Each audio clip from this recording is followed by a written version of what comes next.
Bonjour à tous et bienvenue.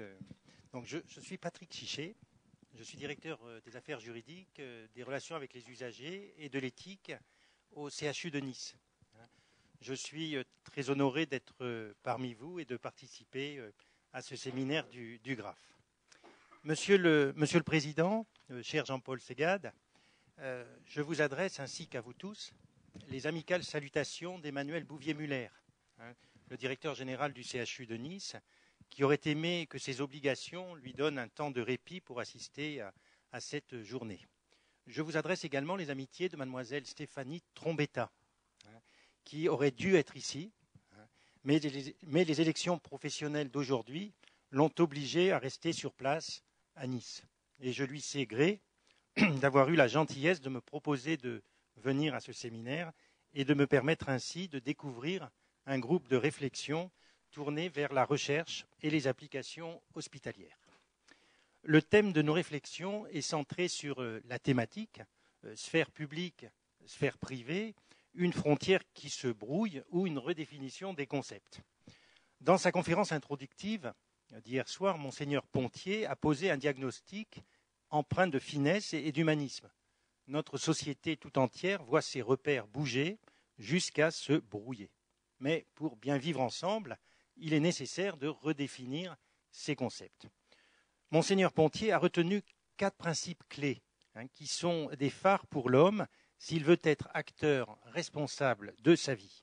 Le dialogue avec l'autre qui nous humanise, la raison pour retrouver la lumière dans un monde de complexité, la dignité intrinsèque de l'homme, la reconnaissance et la compréhension de la fragilité de l'humanité.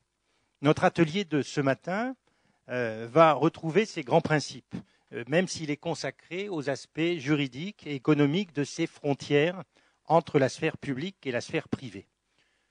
3 personnalités éminentes et reconnues ont accepté d'apporter leur contribution pour nous aider à clarifier le sujet. Monsieur le professeur Didier Linotte va ouvrir cette matinée.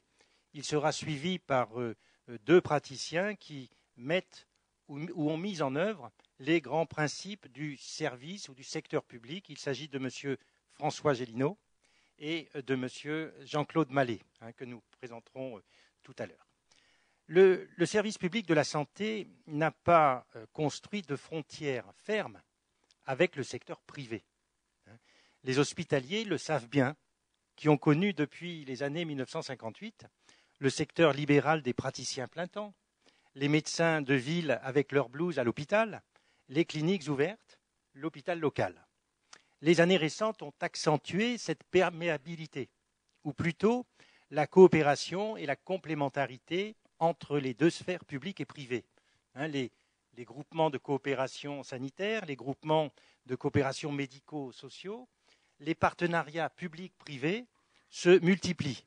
Mais cette multiplication fait que le paysage devient flou pour de nombreux acteurs qui voient l'environnement se brouiller. La définition même du service public et ses contours sont imprécis. Il est donc important d'apporter des clarifications. Et il fallait une personnalité éminente pour débrouiller cet écheveau dans lequel nous sommes plongés. Monsieur le professeur Linotte a accepté de nous apporter son éclairage.